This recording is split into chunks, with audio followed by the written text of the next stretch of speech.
멋진 어른으로서의 삶을 살고 있는 분들이라면은 그 누구도 꿈을 심어줄 수 있는 사람이라고 생각을 해요. 많은 사람들, 많은 좋은 어른들이 교육기부에 함께하고 또 아이들한테 꿈을 심어줬으면 좋겠어요. 꼭 함께 교육기부에 동참해주세요. 여러분, 꿈은 이루어집니다. 화이팅! 여러분들의 꿈을 응원합니다. 화이팅! 교육기부로 함께 커가는 꿈 잘한다 잘한다 응원합니다.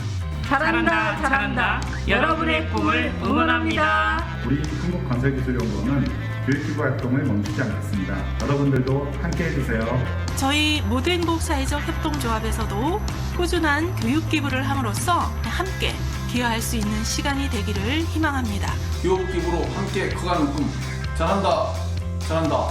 여러분의 꿈을 응원합니다. 2020년 대한민국 교육기부 박람회를 기원합니다.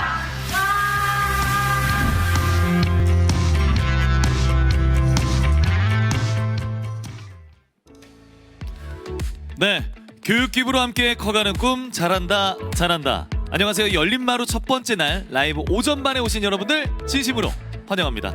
자, 제 소개를 먼저 드리도록 하겠습니다. 저는 아나운서 서경환, 또 째명이란 별명을 갖고 있는 진행자입니다. 자, 올해로 9회째 맞이한 대한민국 교육기부 박람회가 코로나19로 인해 이렇게 온라인으로 열리고 있습니다. 자, 오늘부터 20일까지 매일매일 다양한 주제로 여러분과 생방송으로 만나게 될 텐데요. 코로나19 확산으로 모든 것이 비대면으로 전환되고 있지만 우리의 마음만큼은 따스한 온기가 느껴지기를 바라봅니다. 자, 교육기부자와 수요자가 한자리에 모여 즐기는 축제인 만큼 다양한 온라인 부스들이 운영 중인데요. 오늘 열린마루 첫째 날 오전반 라이브에서 이야기 나눠볼 주제는 과연 무엇일까요? 화면으로 만나보겠습니다. 네, 보셨죠?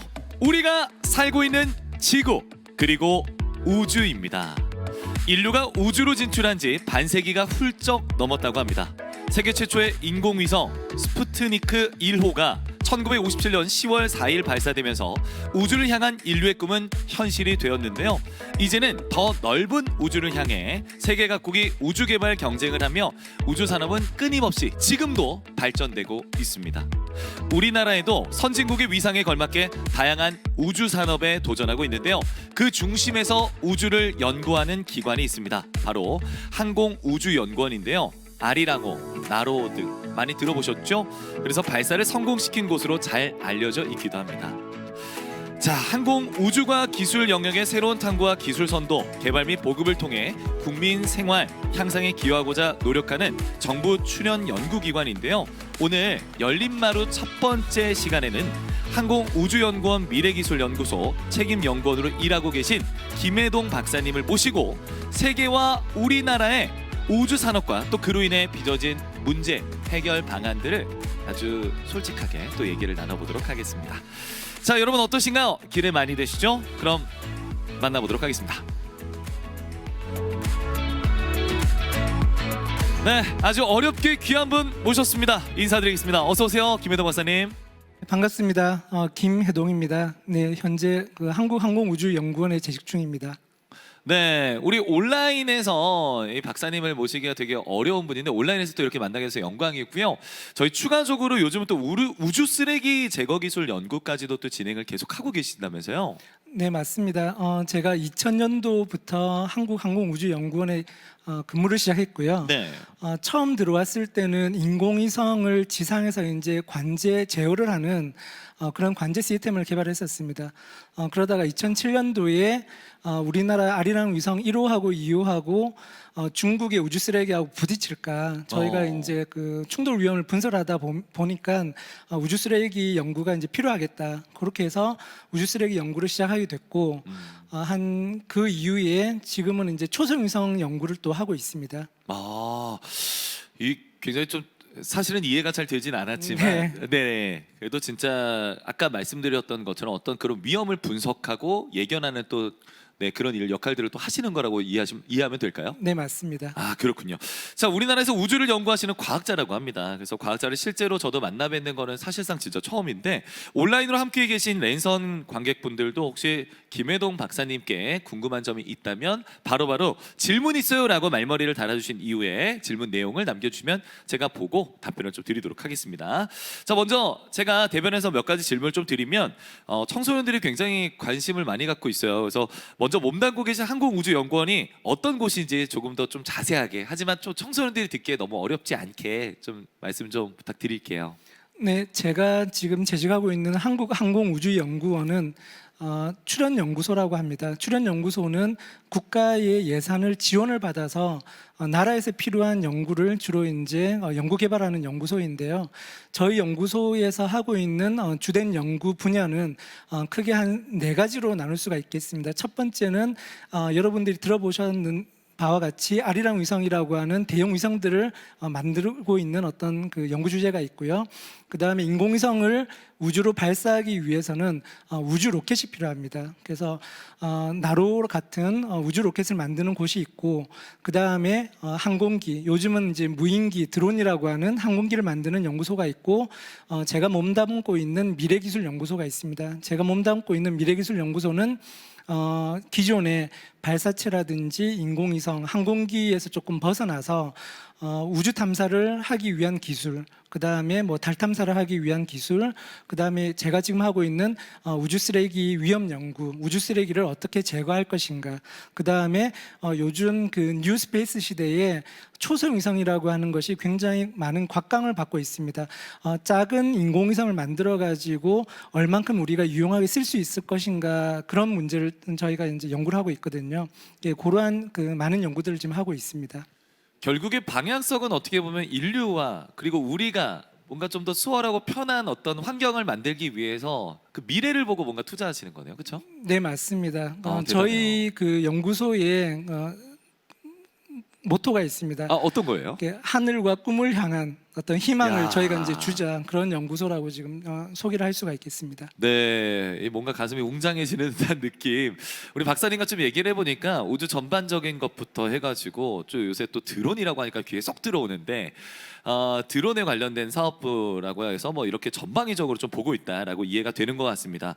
자, 이게 제가 위치를 보니까 대던 연구단지 내 본부에서 이제 진행을 한다고 했는데 그 고흥의 나로우주센터에서 지금 하고 있는 겁니까?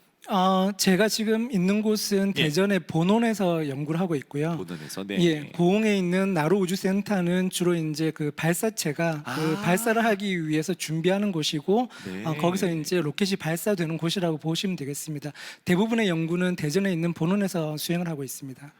좋습니다. 대단하군요. 저 이렇게 들어보니까 정말 대단한 것 같습니다. 자, 이걸 보면서 이제 청소년들이 이런 생각할 것 같아요. 나도 진짜 과학자가 되고 싶은데, 이런 생각할 것 같은데, 처음은 누구나에게나 있잖아요. 저도 예전에 그 아나운서 캐스터를 시작했을 때 막 발음 연습하고 뭐 이력서도 내고 어디 면접도 오고 이랬거든요.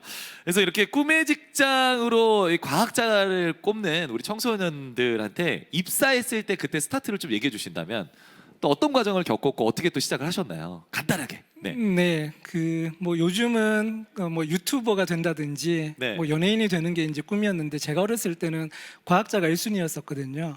그래서 어릴 때 뭐 초등학교 1학년 때 로봇 태권브이라는 걸 보고서 과학자에 대한 꿈을 계속 이제 가져왔었고요. 제가 이제 대학교 들어갈 때쯤에, 그때는 한 1990년대 초반이었는데, 그때는 우리나라에 특히 이제 우주 분야, 뭐 인공위성에 대한 연구가 막 시작하는 시기였습니다. 그래서 항공우주공학과에 진학을 해서 우주 분야의 연구를 하면은 우리나라에 뭔가 좀 과학적으로 기여를 하지 않을까, 그런 어떤 생각을 가지고 진학을 하게 됐고, 항공우주 분야의 뭐 석사 박사까지 공부를 하면서 연구소에 문을 두드렸는데, 삼전사기라는 말 아시죠? 예, 제가 4번째 입사를 했습니다. 3번 도전을 하고 실패를 네. 했고요. 4번째 입사를 해가지고 2000년도부터 일을 하게 됐습니다. 저도 그 쇼호스트부터 출발했는데 저 우리 박사님이랑 비슷하게 저도 삼전사기로. 아, 그러셨군요. 네. 계속 문 두드리면 열리게 돼 있습니다. 그래서 방향성을 잘 잡고 문을 두드리는 것도 좋을 것 같습니다. 자, 그러면 요거 하나 팁 정도는 괜찮을 것 같아요. 우리 청소년들이 앞으로 이제 과학자라면 사실 그 향후 한 10년에서 15년 후의 미래라고 볼 수 있는데 그 문을 두드릴 때도 어떤 비전이 좀 있으면 좀 좋겠다. 요 0.1 정도의 그 비전을 조금 담가 주신다면 어떤 게 있을까요? 뭘 보고 준비하면 좀 더 도움이 될 수 있을까요? 제가 특히 이제 항공 우주 분야에 관심을 가졌던 거는 예. 제가 어른이 되었을 때 그 분야에 전공하는 사람 아니면 일하는 사람이 그렇게 많지 않을 것이다. 그런 약간 좀 희소성을 미리 좀 생각했었거든요. 네. 그래서 지금 그 청소년 여러분들도 눈에 보이는 뭐 이렇게 유튜버라든지 뭐 연예인이 좋아 보이지만은 과학에 대해서 관심 있는 학생들이 오히려 상대적으로 좀 적습니다.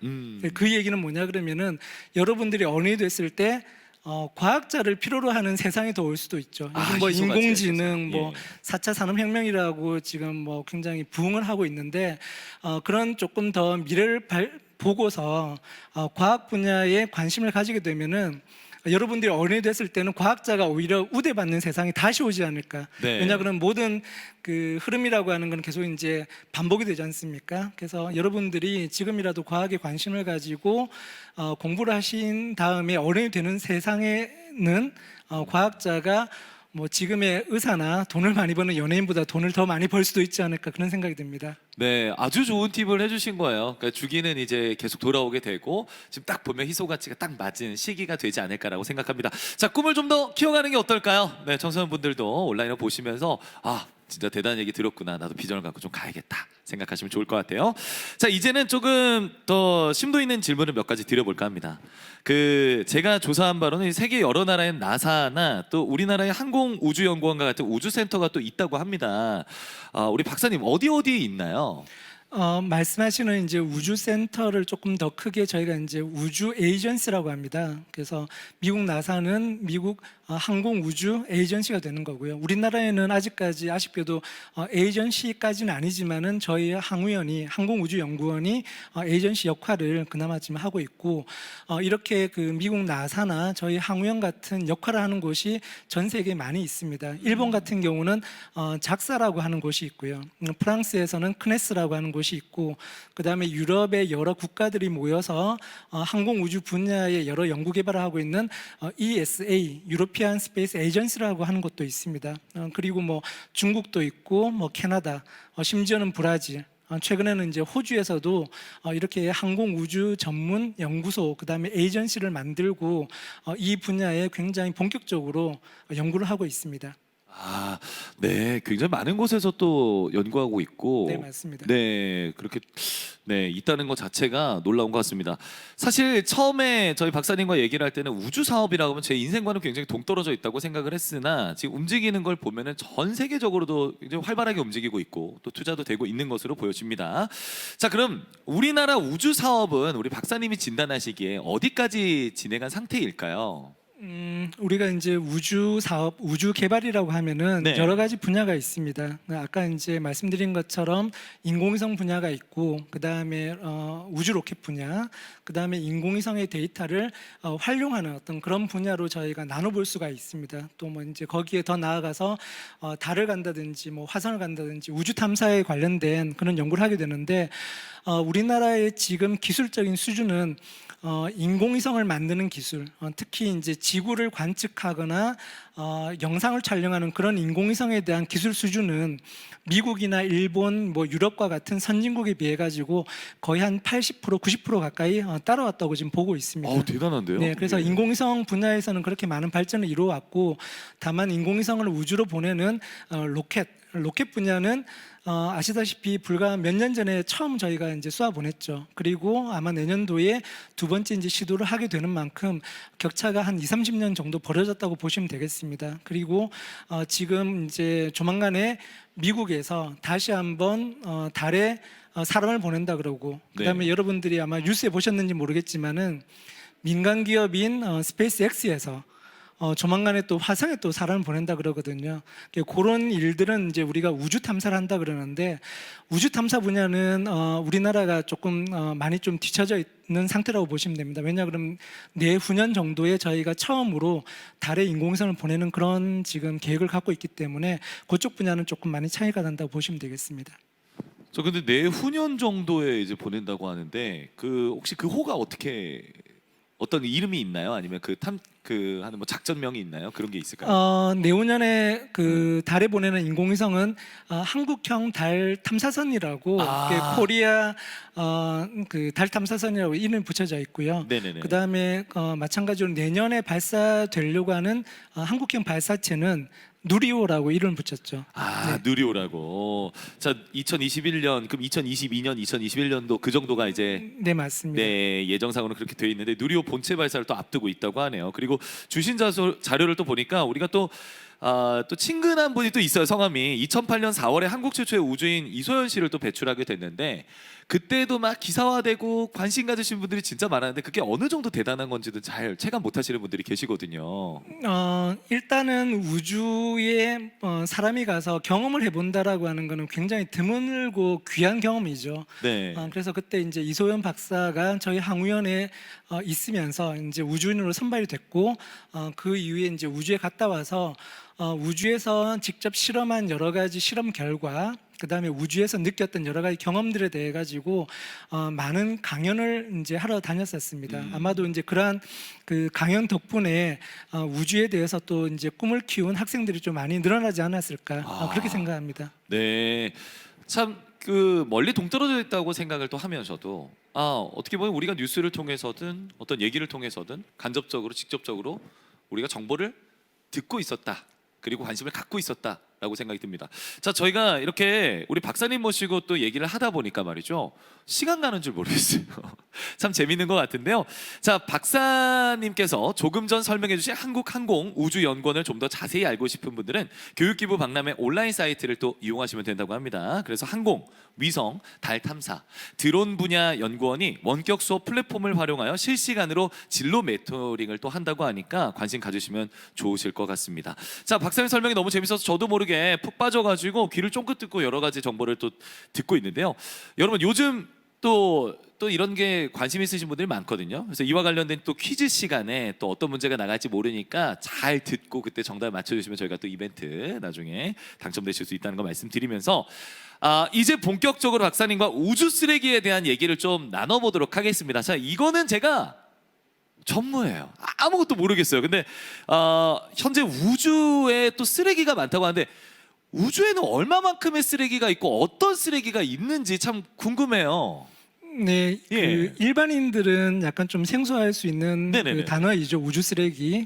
우주 쓰레기에 대한 정의를 먼저 말씀드리면 인간이 우주로 보내서 버려진 모든 물건들을 우주 쓰레기라고 생각하시면 되겠습니다.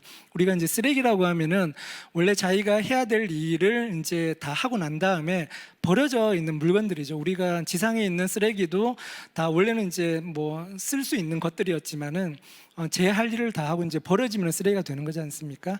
그래서 가장 먼저 우주 쓰레기라고 하면은 올라가서 일을 다한 인공위성들. 그 다음에 그 인공위성들을 우주로 보내기까지 로켓가 뭐 2단, 3단짜리가 올라가다 보면은 맨 마지막에 상단 로켓도 우주 공간 높이까지 올라가게 됩니다. 네, 그것들도 한참 동안 지구주를 돌게 되면서 우주 쓰레기가 되는 것이고요. 그 다음에 버려진 인공위성들하고 그렇게 떠돌고 있는 상단 로켓들이 서로 사실은 자연스럽게 부딪히다 보면은 또 다른 어떤 부스러기들을 만들 수가 있습니다. 그렇게 해서 우주 쓰레기가 늘어나게 되고요. 심지어는 지금은 이제 퇴역을 해가지고 올라가지 않지만 우주 왕복선이 올라가서 우주인들이 우주 유영을 하면서 우주 공간에서 이렇게 작업을 하지 않습니까? 작업을 하다 보면은 그 도구들을 이렇게 놓칠 수가 있습니다. 뭐 스패너 같은 것들, 공구들 그런 것들도 우주 쓰레기가 될 수가 있습니다. 그래서 이제 그런 것들이 이제 우주 쓰레기라고 제가 말씀드릴 수가 있고요. 얼마나 많이 있냐고 물어보셨지 않습니까? 그죠? 크기에 따라서 개수가 많이 틀려지는데요. 지름이 10cm 이상인 것들이 지금 현재 지구 주위에 한 34,000개 정도가 되고요. 와. 사실은 이제 지름이 10cm 이상인 것들은 이제 뭐 인공위성이 있을 수도 있고 로켓이 있을 수도 있고요. 근데 그런 것들이 부서지면은 더 작아지겠죠. 그래서 지름이 1cm 이상인 것들은 90만 개 이상. 90만 개 이상. 심지어는 1mm 이상인 것들은 1억 개가 넘습니다. 지구 주위에. 엄청 많죠. 네. 엄청나게 많네요. 네. 그 지금은 어쩔 수 없이 생겨났던 어떤 과정은 듣긴 했으나 그걸 또 이제 치울 사람이 또 있어야 되는 거고. 자, 그러면 우주 쓰레기가 있는 상황에서 사실 우주는 광활하다고 하잖아요. 네. 거기에 그냥 내버려 두면 안 되는 건지, 만약 위험하다면 왜 위험하다는 건지 들을 수 있을까요?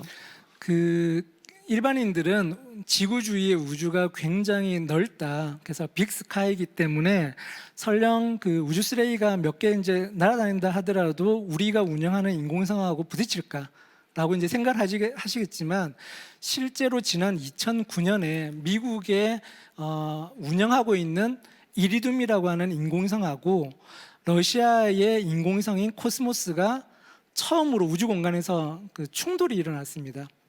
그래서 우주 쓰레기와 우리가 운영하고 있는 인공위성이 충돌하는 것들은 이제 점점 현실화가 되고 있고요. 이러한 그 우주 쓰레기가 왜 위험하냐 그러면은, 원래 지구 주위에 인공위성이 떨어지지 않고 돌아다니기 위해서는 굉장히 빠른 속도로 인공위성이 처음에 우주로 날아갑니다. 그래서 지구에 가까이 돌고 있는 인공위성 같은 경우는 1초에 약 한 7.5km에서 8km를 날아가는 속도, 1초에. 이게 수송하고 날아가죠. 와, 엄청 빠르네요. 네, 그리고 예. 이제 지구로부터 멀리 떨어져 있는 인공위성이라 하더라도 1초에 3km, 4km를 날아가는 속도를 가지고 있어야만 처음에 우주 공간으로 날아가서 지구에 떨어지지 않고 돌아다닐 수가 있습니다. 그러니까 그런 것들이 버려지거나 그 다음에 그런 것들끼리 부딪혀가지고 산산조각이 나는 우주 쓰레기라 하더라도 기본적으로 그 쓰레기들이 가지고 있는 속도가 수 킬로미터 퍼 세크가 됩니다. 1초에 수 킬로미터를 날아가는 거죠. 우리가 이제 충격약이라고 하는 거는 속도에 비례를 하지 않습니까? 네. 그래서 굉장히 작은 물체라 하더라도 굉장히 빠른 물체로 부딪히면은 상대방 물체에 피해를 주게 됩니다. 예, 그래서 실제 지름 1cm짜리 쇠구슬을 예를 들어서 우리가 이제 상대 속도, 다가오는 우주 쓰레기가 내 인공위성에 1초에 약 10km로 다가와서 부딪힌다 그러면은 네네네. 인공위성은 그냥 거의 반파가 된다고 보시면 됩니다. 또는 그러한 충격량이 어느 정도냐 그러면은 작은 소형 자동차가 약 시속 한 50km로 나한테 부딪히는 충격량. 엄청난데요. 네. 또는 수류탄이 하나가 터지는 충격량이라고 보시면 되겠습니다. 쇠구슬 1cm짜리 하나가 그렇습니다. 와. 그러니까 엄청나게 위험하죠. 더 무서운 거는 네. 아까 전에 우리 박사님께서 얘기해 주셨을 때 10cm도 있다고 그랬단 말이에요. 네. 스패너 같은 게 이제 그렇게 날아다닌다 하면은 네. 요건 살상 무기가 돌아다닌다고 해도 과언이 아니네요. 우주 공간에 우주인들이 그런 거 맞으면 바로 직사를 하겠죠. 피할 수도 없거니와. 피하려면은 자기가 뭔가 피할 수 있는 어떤 뭐 엔진, 로켓을 가지고 이제 움직여야 되는데 그게 이제 뭐 여의치가 않을 수도 있고요. 이렇게 얘기를 하다 보니까 이 우주 쓰레기가 그냥 둥둥둥 떠다니는 게 아니라 빠른 속도로 이 회전하고 네, 있다고 해도 네, 과언이 네. 아닌 거잖아요. 네, 지구 전체를 네, 네. 돌면서. 자, 이게 얼마나 위험 요소인지는 아마 보시는 분들도 이해가 되실 것 같습니다. 자, 근데 이게 전 궁금한 게, 그러면 이제 우리가 이제 우주로 나갔을 때 걱정하는 게 우주 쓰레기라고만 생각할 수 있는 건지, 아니면 이 우주 쓰레기가 우리 이제 지구에 그냥 살고 있잖아요. 중력의 법칙에 의해서. 네, 중력을 받으면서. 네, 근데 이게 우리한테도 이게 악영향을 미치는지 그것도 궁금해요. 우주 바깥에 있는 거니까 신경 안 써도 되는 건 아닌지. 우선은 예. 지구 주위에 이렇게 그 우주 쓰레기가 점차 늘어나게 되면 네네네. 우주로 날아가기 위한 그 우주 로켓이 올라가는 동안에도 부딪혀가지고 폭발이 일어날 수도 있고요. 실제로. 그 다음에 사실은 지금 현재도 매일매일 우주 쓰레기가 지구로 떨어지고 있습니다. 왜냐 그러면은 지구의 중력, 그 다음에 지구 주위에 있는 대기, 공기층이 얇기는 하지만은 그런 것들이 인공위성이라든지 우주 쓰레기의 움직임을 방해를 하고 있습니다. 그래서 지구의 고도가 낮게 떠다니는 우주 물체들은 시간이 흐르면서 점점 대기권으로 이제 들어와서 이제 떨어지게 되는데, 아직까지는 이제 대기권으로 들어오다 보면은 공기의 마찰 때문에 열이 발생합니다. 그래서 마찰열 때문에 대부분은 이제 불타 없어지는데 약 한 3,000도까지 올라갈 수가 있거든요. 그럼에도 불구하고 굉장히 특수한 소재의 재질 같은 것들은 불타지 않고 마지막에 찌꺼기들이 지구까지 떨어질 수가 있습니다. 아, 그걸 버티면서? 그렇습니다. 네네네. 네네. 하지만은 이제 그런 것들이 이제 지구 대기권에 들어오게 되면은 공기가 이제 굉장히 이렇게 두터워지기 때문에 바람의 영향으로 뭐 이렇게 초속 몇 킬로미터까지 내려오진 않고요. 약 한 30킬로미터 시속 40킬로미터로 이제 떨어지게 되는데 지구 전체를 우리가 보게 되면은 한 70% 이상이 물로 덮여 있죠. 네. 그 다음에 나머지 그 30% 정도의 사람이 살 수 있는 지역 중에서도 인간이 살고 있는 또 도시는 굉장히 작습니다. 네. 그렇기 때문에 매일매일 우주 쓰레기가 지구 대기권에 들어와 가지고 찌꺼기들이 조금씩 떨어지고는 있지만 그 양이 너무 작고 지구의 표면이 이제 너무 이제 크다 보니까는 실제로 맞는 일은 거의 없죠. 예, 1997년도에 뭐 미국에서 어떤 여성분이 굉장히 작은 어떤 우주 쓰레기 파편을 이제 맞았다고 하는 어떤 리포트가 나오긴 하는데요. 네. 아직까지 뭐 이렇게 그렇게 크게 걱정할 필요는 없습니다. 이게 그것을 맞을 확률은 여러분들이 아마 그 평생 동안에 번개를 맞을 확률보다 아마 적을 겁니다. 아직까지는. 네. 제가 이야기로 좀 쉽게 말씀드리면 너무 쉽게 잘 얘기해 주셨는데 그 어디 찾아보니까 번개를 10번 이상 맞는 확률이라고 또 하고 로또를 5번 이상 당첨되는 그런 확률이라고 하거든요. 네, 현재까지는 그렇습니다. 그렇죠. 현재까지는 그렇지만 이게 가중되다 보면 많아지다 보면 그 확률이 빈번하게 이루어지겠죠. 물로도 떨어질 수 있지만 그 작은 사람이 살고 있는 그곳에 내가 맞을 수 있는 확률까지도 사실 확률적으로는 존재하는 거잖아요. 네, 맞습니다. 네, 그래서 이게 사실은 되게 심각할 수 있다는 거죠. 자, 그래서 우리 김혜동 박사님이 이걸 보고 비전을 갖고 또 우주 쓰레기에 대한 관심을 가지면서 이 해결 방안을 제시하고 뭔가를 이제 개발하셨다는 그 배경을 좀 듣게 됐는데요. 이 점에 대해서 좀 얘기를 한번 나눠볼 수 있을까요? 네, 처음에는 우리가 운영하고 있는 인공위성하고 우주 쓰레기가 이제 부딪히면 안 되니까 네. 부딪힐 그 어떤 위험성에 대해서 저희가 연구를 했었고요. 그 위험성을 분석할 수 있는 소프트웨어를 만들었었고, 그 다음에는 사실은 이제 아까 말씀하신 것처럼 우주 쓰레기가 늘어날 수밖에 없는 이유는 우리가 점점 우주 개발을 많이 할 수밖에 없습니다. 많이 인공위성을 쏘아 올리고 더욱이 요즘은 예전과 달리 굉장히 많은 나라에서 인공위성을 만들어서 쏘고 있습니다. 그러니까 자연적으로 우주 환경이 악화될 수밖에 없죠.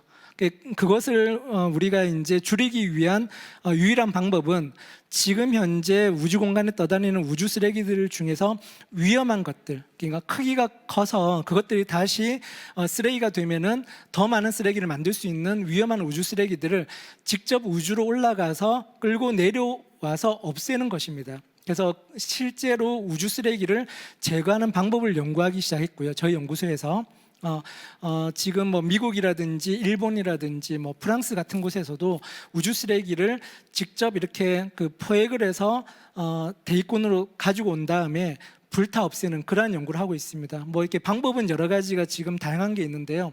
뭐 가장 쉬운 방법으로는 로봇팔을 가지고 있는 청소 위성이 올라가 가지고 우주 쓰레기가 되어 있는 버려진 인공위성을 이렇게 붙잡은 다음에 자기가 가지고 있는 엔진을 이렇게 그 점화를 시켜가지고 낮은 고도로 내려와서 결국은 대기권으로 와서 이제 불타 없어지는 같이 뭐 그런 방법도 있고, 그물을 던져서 이렇게 가져오는 방법도 있고요. 뭐 심지어는 작사를 던져가지고 또 끌고 오는 방법도 있습니다. 그런 방법들이 굉장히 단순해 보이지만은 우주 공간에 굉장히 빠른 속도로 움직이고 있는 우주 쓰레기에 다가가는 것 자체가 굉장히 고난이도 기술이고요. 그 다음에 근접해가지고 내가 부딪히지 않은 상태에서 붙잡는 것들, 그런 어떤 모든 기술들이 우리나라에서 지금 현재 개발을 하고 있지만은 선진국에서도 현재도 개발하고 있는 굉장히 어려운 기술이라고 보시면 되겠습니다. 얘기만 들어도 참 힘들 것 같아요. 그렇죠? 지금 뭐 로봇을 만들어서 이 로봇이 커피잔을 잡는 것도 어렵겠지만 그게 몇 킬로죠? 우주까지의 기로가?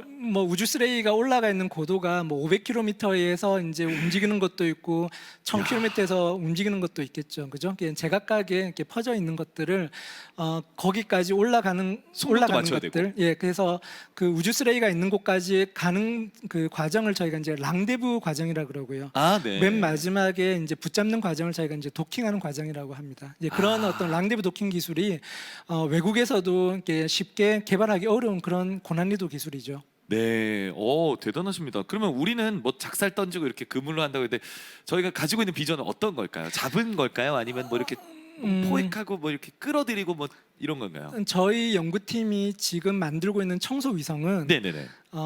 아무래도 이제 비용이 많이 들기 때문에 초소형 위성, 굉장히 작은 위성을 가지고 우리가 청소 위성을 만들어 보자. 네. 그래서 작은 위성이 가서 우리나라가 쏘아 올린 위성들 중에 이제 버려진 인공위성들이 있습니다. 아리랑 위성이라든지 뭐 과학기술 위성 그 1호라든지 버려져 있는 것들이 있거든요. 그래서 그런 것들을 우리가 다가가서 로봇팔을 이용해서 이렇게 붙잡은 다음에 그 다음에 이제 지구 주위에 그 대기 저항력이 크면 클수록 빨리 떨어질 수가 있습니다. 그래서 이제 저희가 이제 돛을 펼친다 그러는데요. 네. 돛을 크게 펼치면은 원래 그 우주 쓰레기가 지구 주위에 70년, 80년을 떠돌 수밖에 없는 것을 저희가 불과 몇 년 안에 이렇게 지구 대기권으로 이제 끌고 와가지고 네. 몇 년 안에 그걸 이제 불타 없앨 수가 있습니다.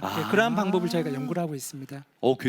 괜찮은 방법인데요. 네. 뭐 작살 이용하고 이런 것보다 전 더 괜찮은 것 같은 느낌이 네. 드는데요.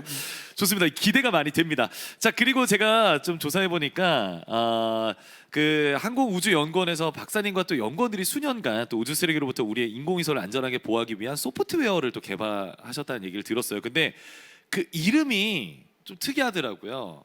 네. 그 이름과 그 만들게 된 연유에 대해서 한번 얘기를 들어볼 수 있을까요? 이름을 그렇게 짓게 된 이유. 이름이 그 카리스마인데요. 우리가 아는 카리스마 맞나요? 네, 카리스마의 그 원래는 이제 영어로는 이제 C로 시작되는데 저희는 이제 K로 시작됩니다. 이제 그거 하나만 철자만 달라지는데요. 네. 이제 뭐 영어의 카리스마는 뭐 숙명, 운명 뭐 이런 걸 가지고 있지 않습니까? 그 카리스마를 굳이 우리말로 이제 풀어서 얘기를 한다 그러면은 그러니까 항우연의 우주 쓰레기 충돌 위험 분석 소프트웨어라고 저희가 이름을 붙인 것인데요.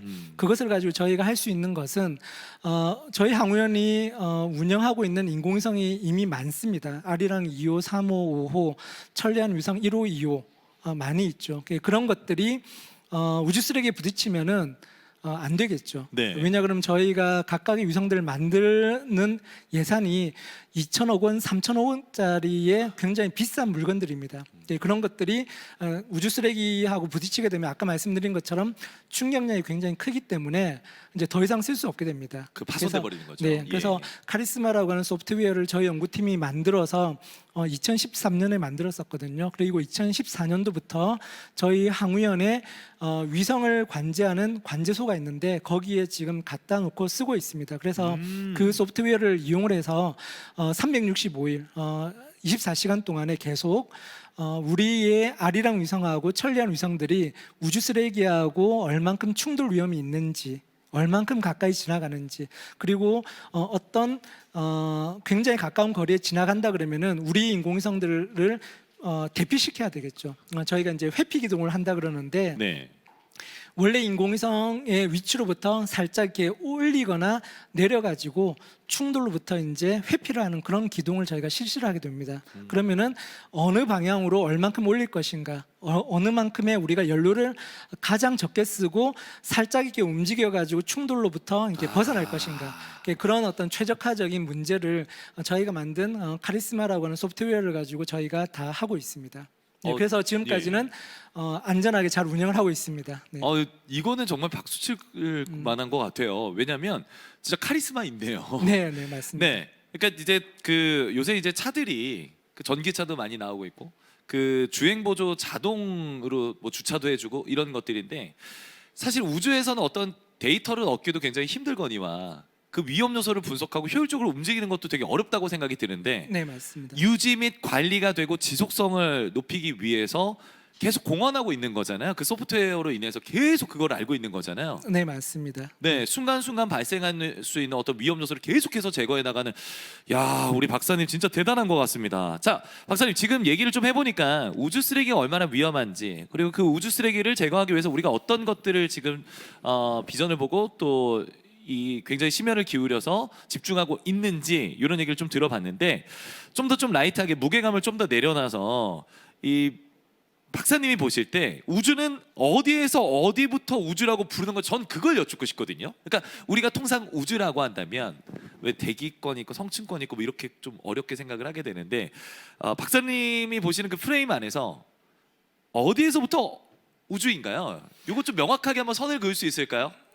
예. 사실은 이제 국제적으로 고도가 몇 킬로부터 우주다 아니다라고 이렇게 정해져 있는 건 없습니다. 그렇죠. 하지만은 기본적으로 저희가 이제 뭐 폰 칼만 이렇게 라인이라고 해가지고 고도가 100km를 넘어서면서부터는 우리가 이제 우주라고 얘기를 하는데, 왜 그러냐 그러면은 100km 이하에는 뭐 대륙권, 뭐 20km까지, 그다음 50km까지 뭐 성층권, 그다음에 뭐 중간권, 열권, 이제는 뭐 이렇게 500km, 100km 이상 넘어가게 되는데, 우리가 왜 100km 이상부터 우주권이라고 얘기를 하냐 그러면은 고도가 올라가면 올라갈수록 우리의 공기의 양이 점점 이제 희박해지죠.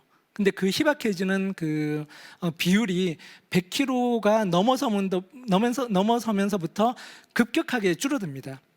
그렇기 때문에 우리가 지구 주위의 인공위성이 떨어지지 않고 돌아다니려면 지구가 끌어당기는 중력의 힘을 상쇄할 만큼의 힘을 가지고 돌아다녀야 되는데, 그 힘의 원천은 속도입니다.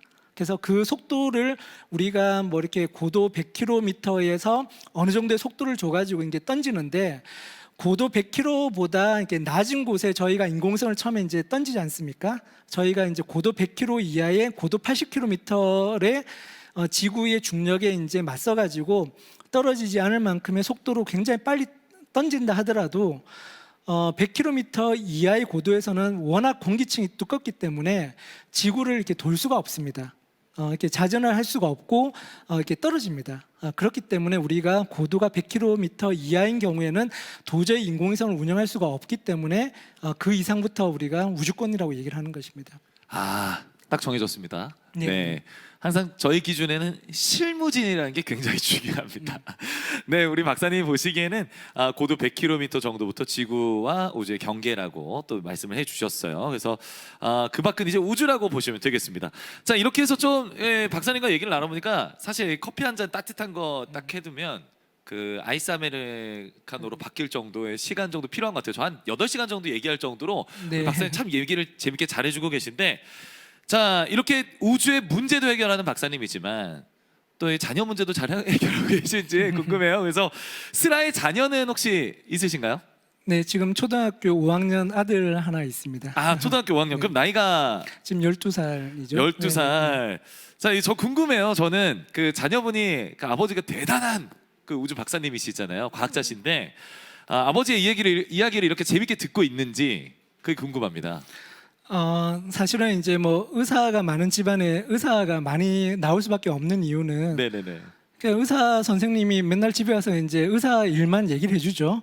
네, 그러니까 저도 집에 들어가면 아이한테 해줄 수 있는 말이, 제가 하고 있는 일과 연관된 네. 우주가 이렇단다, 우주 쓰레기가 이런 거 이렇게 많단다 얘기를 해주는데, 워낙 뭐 많이 얘기를 하다 보니까는 이제는 아이가 이제 좀 지겨워하는 그런 수준이고요. 예, 그리고 뭐 저도 이제 네. 대중 강연을 많이 하고 다니는데, 아이한테는 오히려 그런 것들이 이렇게 뭐 귀한 어떤 과학자가 자기 아버지다라는 생각보다는 네. 그냥 우리 아버지는 그냥 당연히 그런 사람이구나라고 생각하는 것 같아요. 이제 그냥, 익숙해져가지고. 예, 익숙해져가지고. 네. 네, 그래서 뭔가 얘기를 하면은 그냥 이렇게 뭐 흘러 듣는 것 같아요. 이제는. 네. 아니, 그러면 그 아드님의 그 어떻게 보면 꿈이 과학자인가요? 뭐 이렇게 어른들이 물으면은 네. 뭐 과학자라고 얘기를 하는데 잘 모르겠어요. 아직까지 어려가지고. 네. 그 아빠의 기대가 과학자라고 인정해버린 건 아닌 건지, 정해져버린 건 아닌 건지, 아니면 또 이럴 수도 있잖아요. 우리 아빠는 과학자지만 나는 유튜버가 꿈이다. 뭐 이렇게 얘기할 수도 있는 거고 아들의 꿈은 또 뭐였어요? 궁금한데요. 뭐 아직 초등학교 5학년인데 네네네. 뭐 계속 바뀌고 있어요. 뭐 예전에는 뭐 유튜버 얘기를 하고 그러더라고요. 그렇죠. 그렇게 예, 되더라고요. 그래서 또. 그거는 뭐 지금 이제 굉장히 많은 사람들이 뭐 좋아하는 직업이지만은 아까 제가 처음 말씀드린 것처럼 제가 어렸을 때 과학자가 장래희망의 1위였던 것처럼 네. 너가 이제 어른이 되는 시기에는 다시 한번 이제 과학자가 더 이제 이렇게 조명을 받을 것이다. 제가 이제 은근슬쩍 그쪽으로 얘기를 하고 있죠.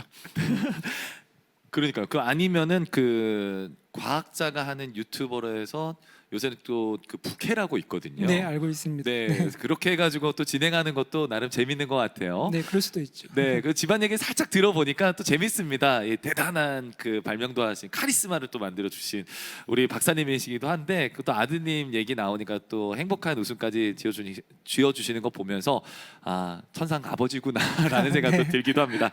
자, 저 요즘 또 근황이 또 궁금해요. 박사님께서는 최근 또 어떤 연구에 조금 집중하고 계신가요? 네, 뭐 그 우주 쓰레기에 대해서 좀 많이 얘기를 해드렸는데 우주 쓰레기를 제거하기 위한 어떤 그 방법으로서 아까 말씀드린 것처럼 큰 돈을 들여서 큰 위성을 만드는 것은 좀 이렇게 효과적이지가 않겠다. 그래서 우주 쓰레기 문제를 궁극적으로 이제 해결하기 위해서는 가서 이렇게 붙잡고 제거를 해야 되는데 그쵸. 그것에 대한 청소 위성의 크기를 좀 작은 위성을 가지고 할 수는 없을 것인가? 그러니까 작은 청소 위성을 가지고 큰 어떤 버려진 인공위성을 우리가 제거할 수 있으면 효과적이지 않을까라고 생각을 해서 저희가 2017년도부터 본격적으로 초성 위성에 대해서 이제 개발을 하기 시작했습니다.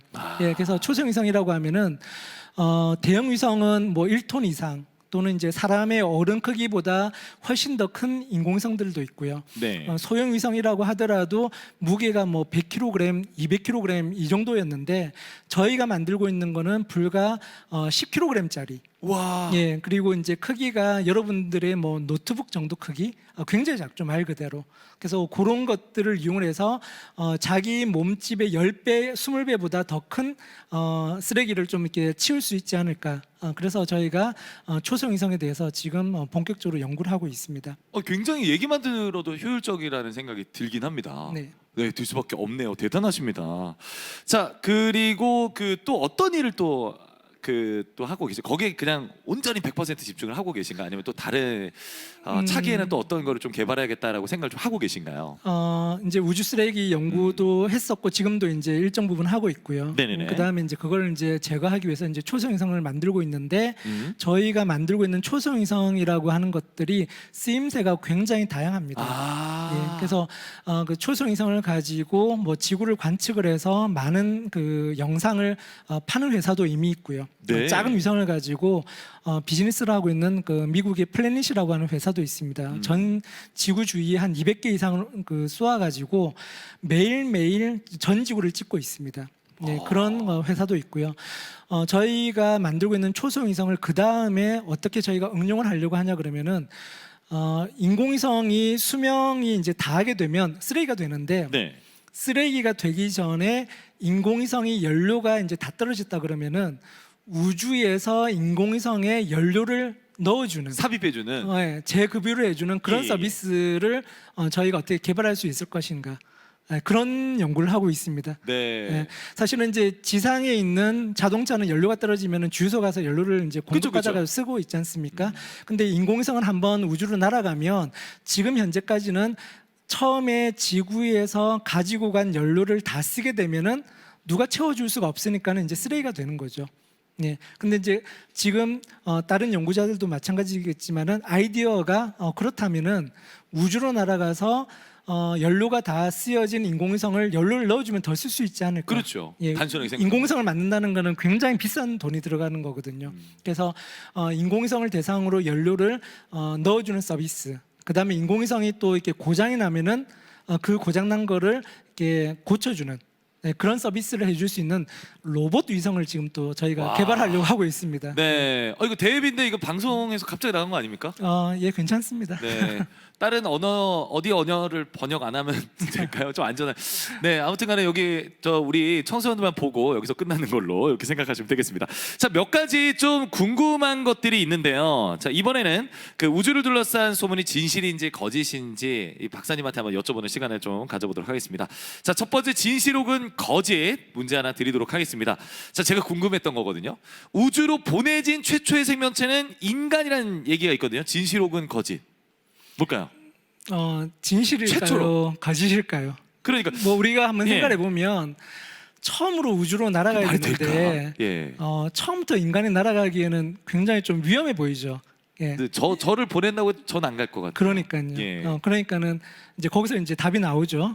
예. 그쵸, 처음에 그러면? 이제 인간을 보내기가 굉장히 무서우니까는 인간 대신에 하지만은 무생물이 아니라 생명체를 보내야 되겠죠. 그럼요. 우리 주위에 이제 볼 수 있는 라이카라고 하는 이름을 가진 강아지를 처음에 보냈다고 합니다. 네. 라이카. 네. 그래서 이거는 거짓으로 판명이 됐습니다. 자, 두 번째 이제 간단하게 계속 해보는 건데 진실 혹은 거짓 알아보도록 하겠습니다.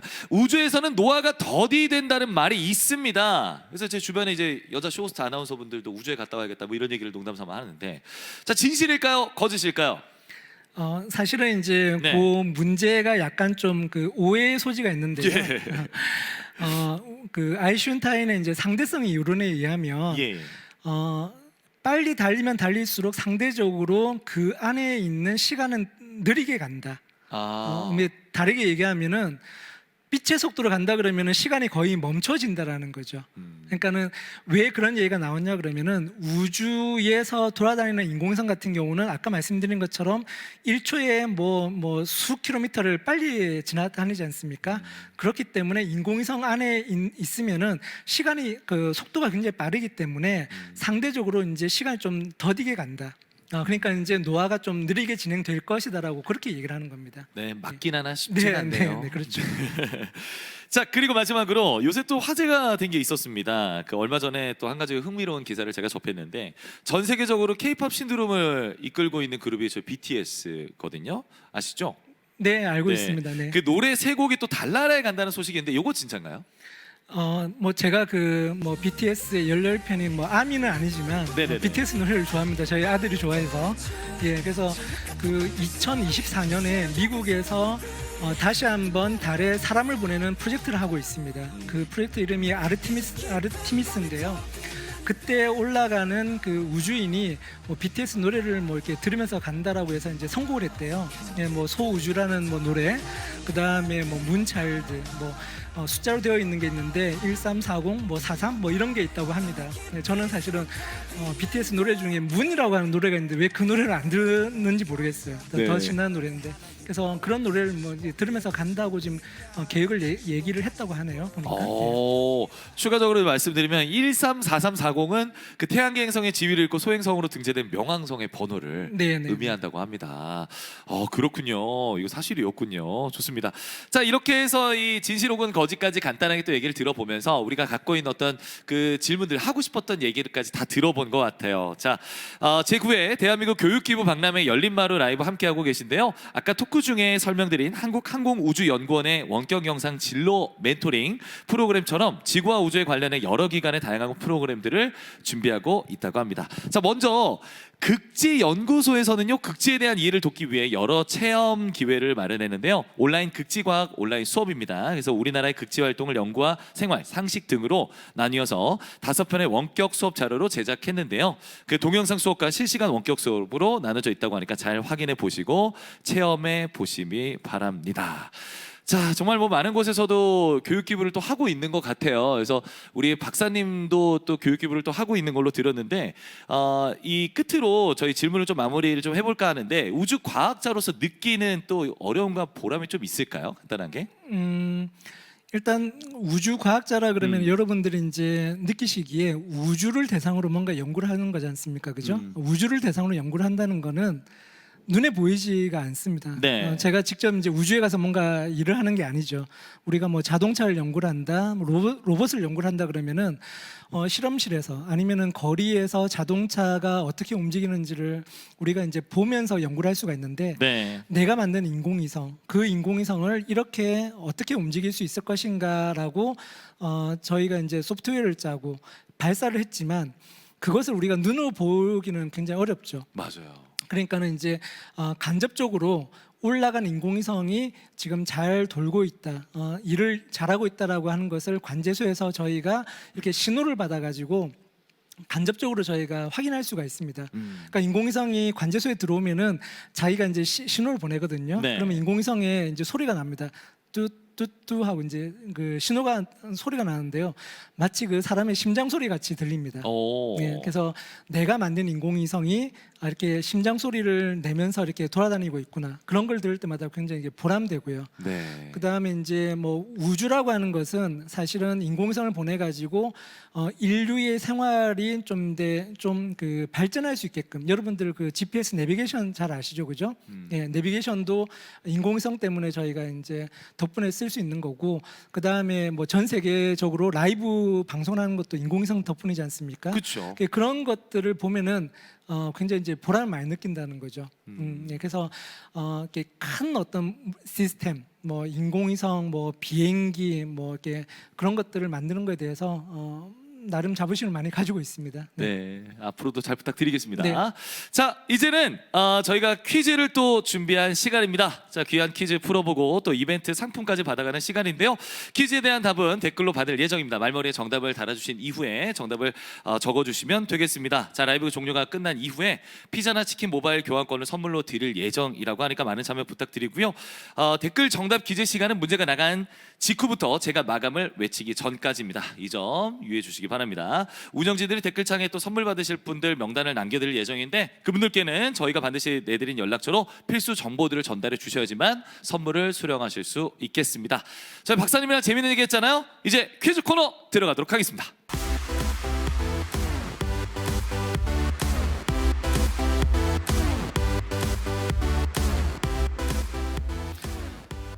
자, 잘 들었는지 안 들었는지 테스트하는 그런 시간이 될 수 있을 것 같아요. 그리고 상품도 받아가는 즐거운 시간입니다. 온라인으로 참여해 주시는 거 꼭 참여해 주시기 바랍니다. 자, 먼저 OX 문제 5개 문제, 그리고 간단히 정답을 맞추는 주간식 문제 5개 문제 해가지고 총 10개의 문제가 준비되어 있습니다. 다시 한번 말씀드리지만 정답 기재 시간은 문제가 나간 직후부터 제가 마감을 외치기 전까지입니다. 자, 그럼 시작합니다. 자, 먼저 첫 번째 문제입니다. 현재 한국 우주 사업의 중심은 한국항공우주연구원이라는 곳입니다. 항공우주과학기술 영역의 새로운 탐구와 기술 선도, 개발 및 보급을 목적으로 하는 정부 출연 연구기관인데요. 한국항공우주연구원 본부가 자리해 있는 도시는 서울이다. 맞으면 O, 틀리면 X 댓글로 남겨주시기 바랍니다. 자, 힌트 하나 줄 수 있을까요? 네, 뭐 우리나라의 지리적으로 뭐 중심 지역에 있고요. 여러분들 아시는 그 행복도시, 네. 이게 세종에 가까이 있습니다. 거기까지. 자, 힌트도 드렸습니다. 자, 정답 마감하도록 하겠습니다. 5, 4, 3, 2, 1 마감합니다. 정답은 서울이 아니니까 X가 정답이고요. 위치는 어디죠? 네, 대전입니다. 대전이 정답이었습니다. 대전 대동연구단지 네 본부가 있습니다. 네, 이렇게 온라인으로 참여해주신 분들 중에서 저희가 추첨을 통해서 네, 선발해 드리도록 하겠습니다. 자, 이제 이어서 두 번째 문제를 드리도록 하겠습니다. 우리 김혜동 박사님께서 문제 내주시겠습니다. 네, 그 우리나라에서 발사한 로켓 이름인데요. 지난 2013년도 1월에 올라갔는데 그 전에 두 번의 발사 실패가 있었습니다. 그 우리나라에서 가장 처음으로 만들어서 발사한 우주 로켓, 우주 발사체 이름은 무엇일까요? 이름은 나로일까요? 라는 문제예요. 자, 나로일까요? 맞으면 O, 틀리면 X 댓글로 남겨주세요. 사실 힌트를 다 주셨잖아요. 사실은 아까 전에 얘기도 좀 나왔었고. 네, 맞습니다. 네. 네, 잘 들으신 분들은 아마 맞추실 수 있을 것 같아요. 요건 한 10초 정도 드릴게요. 네, 마음의 여유를 좀 갖고 이게 잠깐 내가 이거 나로 많이 들어본 것 같은데. 네, 맞으면 O, 틀리면 X 맞춰주시기 바랍니다. 자, 정답 마감하겠습니다. 5, 4, 3, 2, 1 마감합니다. 정답은 당연히 나로오가 맞죠? 네, 맞습니다. 네, 나로라고 이제 아까 전에도 말씀해 주셨고 방금 뭔가 확신의 눈빛도 제가 교류를 할 수 있었습니다. 자, 이제 세 번째 문제 내겠습니다. 좀 빠르게 진행되는 거 여러분한테 좋은 기회가 빠르게 온다고 생각하시면 되겠습니다. 자, 세 번째 문제. 나로에 이어 내년 우리나라는 국내 기술로 개발하는 3단 액체 로켓의 발사를 목표로 하고 있습니다. 이 우주 발사체에 들어갈 엔진의 성능을 검증하기 위한 시험 발사체는 2018년 11월 28일 오후 4시 발사됐는데요. 우주까지 새 세상을 개척한다는 뜻을 담고 있는 이 우주 발사체 이름은 새 우주호이다. 맞으면 O, 틀리면 X. 댓글로 남겨주세요. 자, 요거 좀 힌트가 좀 필요할 것 같아요. 아까는 이제 누리호라고 그랬는데요. 네. 요거는 이제 제가 이름 예. 괜찮아요. 아주 좋은 힌트 주셨습니다. 예, 예. 처음 이제 발사한 게 이게 나로호죠, 그죠? 예, 힌트를 뭐 아주 그냥 직접적으로 들었네요, 그죠? 또 이런 게 있어야 또 사람이 재밌어요. 자, 좋습니다. 지금 온라인 아예 힌트를 일부러 이렇게 좀 더 쉽게 주셨어요, 우리 박사님께서. 자, 정답 마감하겠습니다. 5, 4, 3, 2, 1 마감. 네, 우리 센스 있는 박사님께서 말씀해 주셨는데요. 정답은 누리호가 정답이었습니다. 해서 X가 정답이었습니다. 네, 잘 맞추고 계시죠? 이제 네 번째 문제 우리 김혜동 박사님께서 내주시죠. 네, 아까 그 설명 중에 말씀드렸었는데요. 처음에 우주로 올라간 것이 사람일까 아니면은 어떤 생명체일까? 그것이 이제 강아지라고 했는데요. 강아지의 이름이 라이카이다 아니다. 요 문제가 더 이게 좀 바뀌었는데 네. 우주의 최초로 보낸 생명체는 사람이다. 맞으면 O, 틀리면 X. 요 객관식입니다. 댓글로 남겨주시기 바랍니다. 요건 정답마가 빨리 하겠습니다. 자, 저희 박사님이 되게 인자하세요. 그래가지고 일부러 이렇게 좀 답을 거의 다 얘기해드리는데 요거 이제 쉽게 맞추고 피자, 치킨 받으면 너무 좋잖아요. 네, 그렇죠. 그렇죠. 자, 정답은 5, 4, 3, 2, 1 마감하고요. 발표드리면 X, 라이카, 강아지가 정답이었습니다. 네. 자, 치킨이랑 사실 이렇게 피자 먹으면 되게 기분 좋아요. 그래서 잘 참여해 주시고 계시고, 네, 잘 참여해 주시기 바랍니다. 자, 다섯 번째 문제입니다. 자, 우주로 쏘아진 인공위성 임무를 마친 뒤에는 자동으로 지구로 귀환한다. 맞으면 O, 틀리면 X. 댓글로 남겨주세요. 요거는 제가 힌트를 한번 드리도록 하겠습니다. 네, 이거 너무 이 얘기를 많이 해가지고 자동으로 귀환하면 우리 박사님은 유튜버가 됐겠죠. 근데 지금 문제가 나가고 있는 중인데 박사님이 유튜버 하셔도 되게 잘하실 것 같아요. 말씀을 너무 잘하셔서. 예, 그 은퇴를 하면 좀 생각해 보려고 합니다. 네, 그때 제가 많이 도와드릴게요. 네, 감사합니다. 네, 무상으로 많이 도와드리겠습니다. 자, 정답 마감하겠습니다. 자, 5, 4, 3, 2, 1 마감합니다. 정답은 X입니다. 자, 우주 쓰레기는 우리 우주 쓰레기가 돼서 떠돈다가 정답이었죠. 그래서 박사님이 그걸 가져오기 위한 계획들을 또 얘기해 주셨습니다. 자, 이렇게 해서 쉬운 OX 퀴즈가 마무리되었습니다. 정답을 가장 먼저 맞추신 분들 저희가 선별해서 이렇게 보내드릴 테니까 정보 보내주시면은 받을 수 있다는 것도 말씀드리겠습니다. 자, 이제는 주관식 퀴즈로 넘어가도록 하겠습니다. 주관식 퀴즈. 자, 제가 스피드를 좀 주면서 할 테니까 제가 그냥 문제를 진행하도록 하겠습니다.